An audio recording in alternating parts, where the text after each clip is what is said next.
Hello and welcome everyone to the GSMC Fantasy Sports Podcast, brought to you as always by the GSMC Sports Network. My name is Chris Shepard. It is going to be a fantastic show today. Today we're going to have a lot to cover, starting off with unfortunately rounding out our IDP rankings, very popular in the GSMC Fantasy Sports Podcast realm. We finish off strong, though, with some rookie DBs who I'm really thrilled to talk about. Then we move on to a fantasy basketball season kind of recap. I know we're going to be getting into the finals, so there's going to be a lot of hype around that, but we are just going to review this past fantasy basketball season, and then stick around to the end of the show. We have a very, very special segment where we recap and congratulate the Oilers' path to the finals, and we also make some predictions, a very special one coming up in the last segment of today's show. But as always, before we begin, I do ask that you like, follow, and subscribe to the show. We also do get a lot of tips and donations, so if you're feeling so inclined, do please leave a tip or donation at the link gsmc.cloud. It supports the network, me, and my fellow podcasters, so anything you can give is greatly appreciated by all.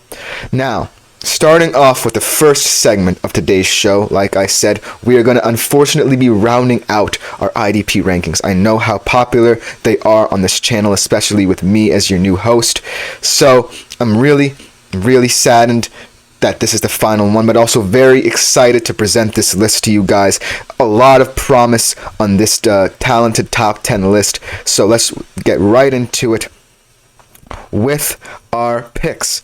Coming in at the number 10 position, this guy, in my honest opinion, could have been as high as the number 1 overall position because of the fact he is going into a situation where cornerbacks are at a premium and this defense is young and exciting. It's Terrion Arnold from the Detroit Lions. This is one of the draft steals the Lions got out of Alabama, so I'm really, really thrilled to see how he develops in a situation where this up-and-coming secondary is exciting with guys like Ifeatu Melifonwu, Kirby Joseph. They also drafted Ennis Rakestraw Jr. How did they do it this draft?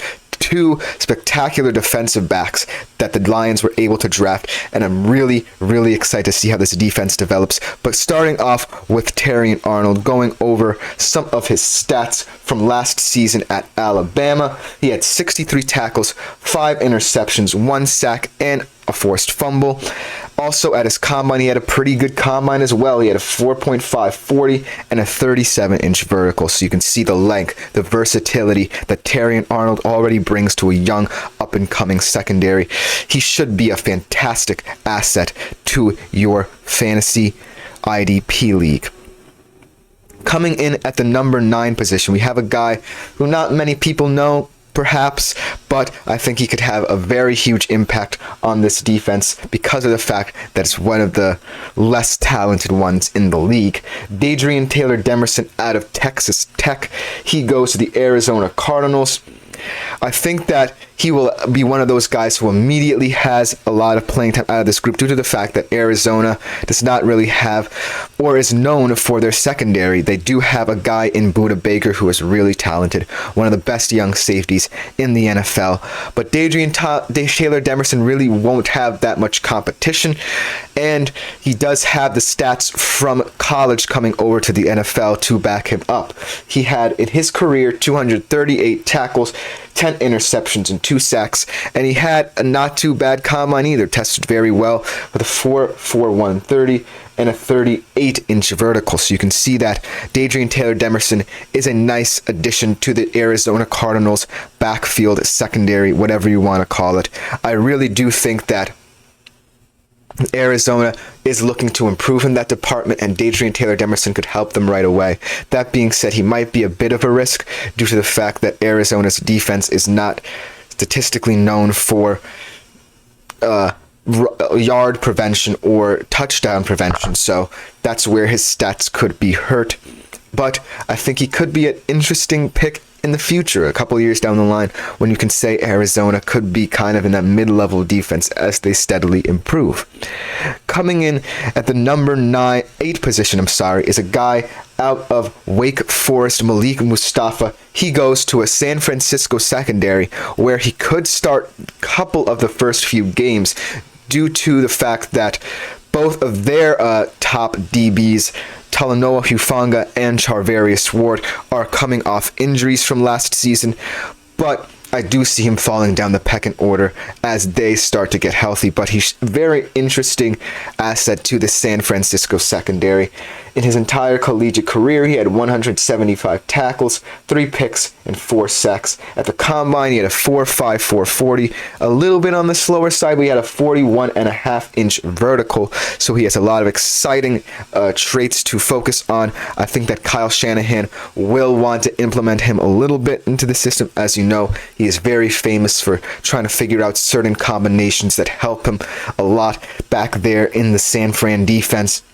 And that is why they are one of the league's best. So while Malik Mustafa is not necessarily going to be someone who starts right away, and therefore he probably won't be as productive as you might hope, he is still going to be someone who I'm really excited to see develop in a secondary and a defense that is one of the truly most talented in the entire NFL.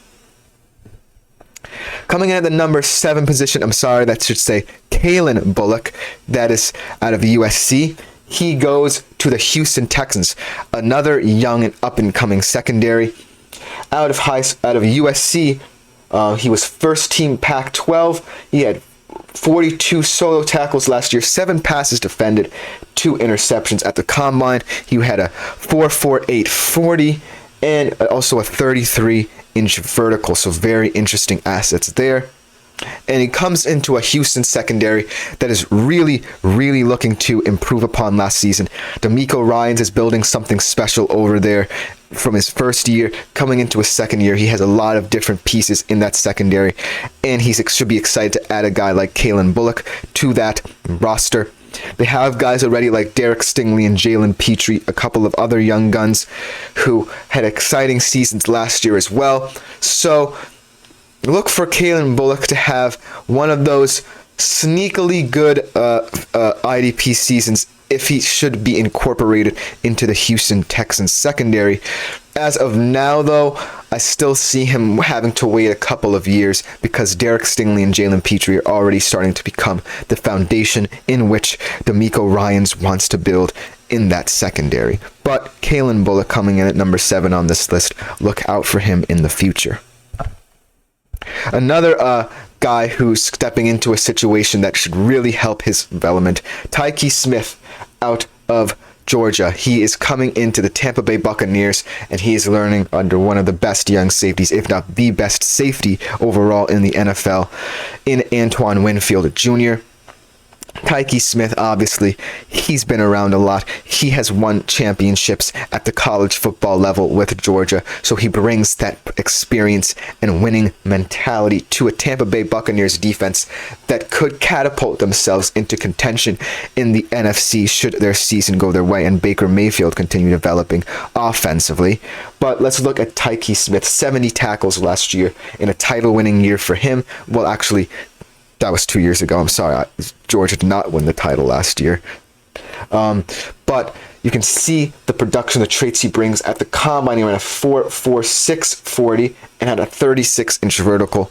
So yes, I think that Tyke Smith is going to be one to watch for, maybe partnering with Antoine Winfield Jr. for years to come in that Tampa Bay secondary. Coming in at number 5, another guy who I really think could be the number 1 rookie DB when all is said and done at the end of the fantasy football year, Cooper DeJean. He has something that some of these guys may not have, and that is versatility. He can play linebacker, he can play safety, he can even return kicks. So if you're looking for a guy who can produce kind of on special teams as well as defensively in your IDP league, Cooper DeJean should be that guy. He is stepping into a secondary that is going to be highly competitive due to the fact that I expect there to be a lot of turnover there, or with guys like Quinion Mitchell coming as well out of this draft to this Eagles team, and Reed Blankenship kind of being that bridge guy, and then Darius Slay, one of the most experienced corners in the NFL today. So Cooper DeJean may not start immediately, but they have the benefit of using him in so many different areas, so that versatility could help him rise up the rookie DB rankings in IDP leagues. And I think he could be a fantastic option for your IDP team in a Philadelphia Eagles secondary that is one of the most talented in the league.